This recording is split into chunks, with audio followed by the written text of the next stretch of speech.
Hi everyone, welcome back with me again in this channel. On today's video, I'm gonna show you how you can put text behind a person in a video by using the CapCut apps.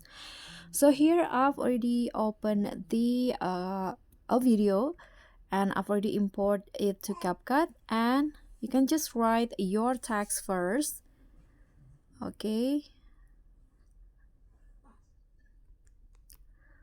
I'm going to just write hello like this. You can change the font into the one you want and place it in your video, and also the size I'm going to make it for the whole video.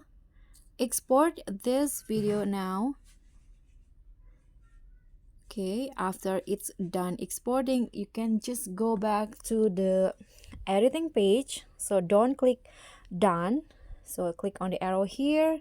Now delete the text and add the video that you just exported, this one.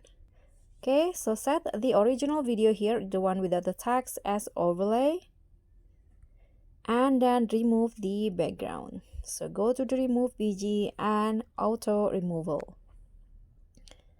Okay, click on the check icon. Now you'll have that text behind the person.